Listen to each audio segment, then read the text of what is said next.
Semoga semuanya kebagian. Kalau memang gaji sudah tinggi tapi masih serakah, hukuman tegasnya apa? Dari kacamata Pak Luhut dulu boleh menjawab. Ya harus tegas ya, seperti dikatakan oleh Ketua Mahkamah Agung kan. Jangankan terima yang besar gitu, 100.000 aja transaksinya, pemecatan bisa diberhentikan. Ya, itu dimungkinkan diberhentikan ya. Jadi dengan kata lain saya melihat direspon dengan komitmen bahwa nanti pelayanan di bidang hukum itu seperti yang saya katakan, keluhan investor ya, keluhan masyarakat pada umumnya, bahwa penegakan hukum kita itu jangan menjadi hambatan ya untuk meningkatkan pertumbuhan ekonomi. Tapi memang kenaikan gaji ini sudah keharusan memang. Ya, saya praktisi hukum, saya advokat, saya ketua umum Peradi.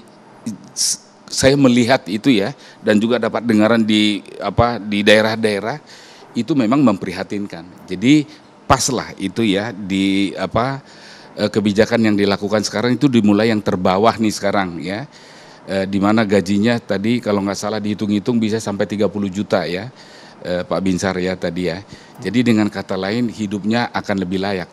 Nah kalau hidupnya lebih layak ya, maka kemungkinan dia produktif ya, memberikan putusan yang baik ya, putusan yang melayani masyarakat akan bisa diharapkan. Baik. Tapi sanksi itu memang pasti akan terjadi. Nah itu perlu disamkan saya kira akan terjadi. Saya akan menambah sedikit dari pengertian apa itu gaji dan take home pay. Itu sangat berbeda. Jadi orang gaji sekian, sebenarnya berapa take home pay itu? Take home pay itu berbagai variatif dengan nomenklatur yang berbeda-beda. Jadi nggak bisa gaji besar ini, wah itu hebat, tidak begitu. Kedua, saya minta Mahkamah Agung, boleh lebih dekat, Prof. Mahkamah Agung ini jangan umbar janji. Karena janji Mahkamah Agung sudah banyak. Zaman Pak Bagir Manan menjanjikan tahun 2010 sampai 2035, 20 tahun itu akan menjadikan suatu court excellent untuk Mahkamah Agung. Itu janji. Ada 2 perma yang lebih tegas lagi. Ini tadi kan kurang tegas itu kalau dibikin serupiah pun akan nggak logis itu. Kalau hakim menerima uang untuk sebuah perkara yang dia mendapatkan hasil 50 juta 5 tahun, perma nomor 1 tahun 2020. Betapa kejamnya. Dan perma nomor 8 tahun 2016. Berjenjang. Kalau ada hakim agung dikenakan perkara dihukum ini sekarang ini, ketuanya diperiksa itu, berjenjangnya begitu. Itu peraturan itu, undang-undang itu. Nah bagaimana itu nggak jalan kok mau bikin janji baru lagi? Jangan banyak janji. Tindakan pengawasan, tindakan pembinaan.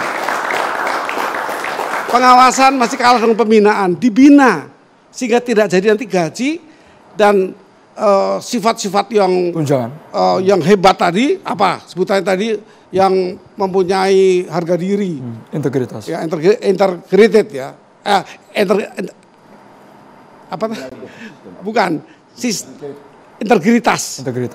integritas dari gaji ukuran tidak benar. Itu kalau TNI bagaimana, gaji besar baru dia punya integritas, artinya dia bayaran dikaitkan dengan gaji. Tentara bayaran berarti hakimnya juga bisa hakim bayaran. Karena hakim itu bertugas kalau dicukupi. Tidak begitu. Hakim itu panggilan jiwa. Bagaimana hakim itu berbuat semaksimal mungkin untuk memberi keadilan. Gaji bisa kecil, tidak masalah. Bahkan nggak punya gaji, kalau panggilannya begitu, dia perang. Tapi kita ukuran gaji, dia perang karena uang. Tentara bayaran. Hati nurani ya. Prof. Said Karim boleh. Prof. Said Karim. Langsung ke poinnya boleh, Prof. Sekaligus konklusi. Terima kasih. Saya ingin menyampaikan bahwa kepada para hakim kita di Republik Indonesia dimanapun berada, tolong perhatikan pesan yang disampaikan oleh Bapak Presiden Prabowo.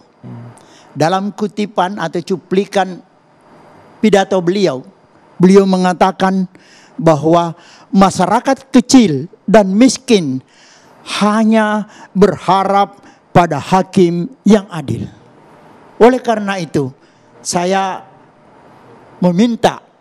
berharap kepada hakim di seluruh Republik Indonesia untuk memperhatikan harapan Bapak Presiden ini. Dan laksanakanlah tugas sesuai dengan tugas pokok dan fungsi masing-masing untuk mewujudkan keadilan dan kepastian hukum serta kemanfaatan. Terima kasih.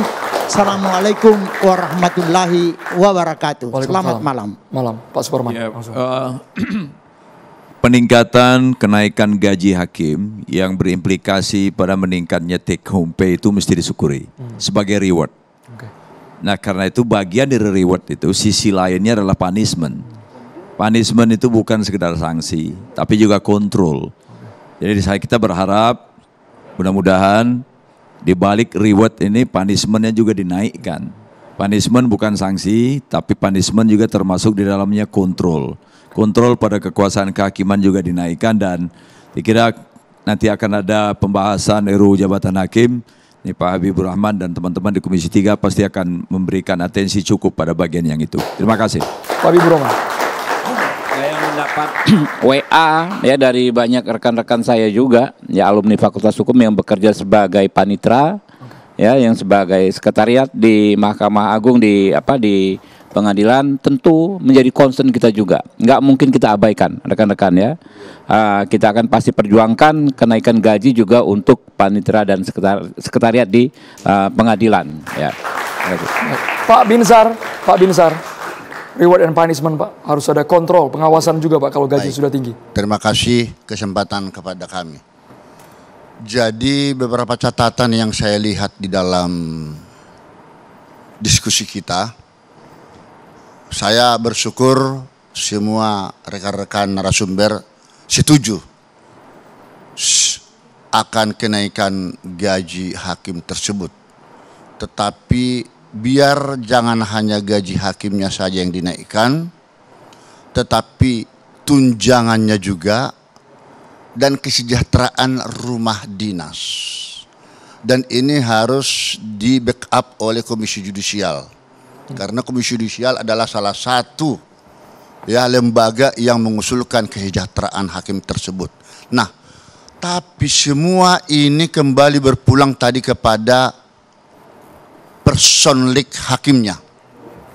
Tadi saya katakan hakim ini tidak akan tergoda manakala kuat iman. Saya percaya apa yang disampaikan oleh Bapak Presiden Prabowo. Dengan dinaikkannya gaji hakim ini, tidak akan bisa lagi hakim tergoyahkan, dibeli putusannya. Ini menjadi peringatan keras terhadap para hakim seluruh Indonesia. Karena gaji hakim ini, seberapapun besarnya, tidak menjadi jaminan untuk tidak berbuat korupsi. Akan tetapi, kalau panggilan jiwanya ada, kemudian selalu mensyukuri apa yang ada, ya, kemudian dia imannya kuat, itu akan bisa terhindar semua persoalan itu. Baik Pak Binsar. Namun untuk bisa menolong hakim ini bisa semakin percaya diri, ini Badan Pengawasan Mahkamah Agung harus bekerja sama secara solid dengan Komisi Yudisial. Saya melihat di dalam Undang-Undang Komisi Yudisial ada kalimat lagi di pasal 20 ayat 3 Undang-Undang KY. Di dalam rangka menjaga dan menegakkan kehormatan, keluhuran, martabat hakim. Rupanya KY ini juga bisa melakukan penyadapan dan perekaman pembicaraan dengan hakim-hakim tertentu yang berpotensi melakukan perbuatan-perbuatan tercela. Yang terindikasi ya Pak Binsar. Di sini kalau ada hakim-hakim seperti itu berbuat, lebih bagus langsung dipanggil hakimnya. Langsung diperiksa. Terima kasih Pak Binsar. Kita beralih ke Terima Prof kasih. Tuti. Prof Tuti, jadi kalau masih ada temuan hakim yang bermain mata, hukuman yang layak dan pantas apa Prof Tuti? Sekaligus konklusi boleh.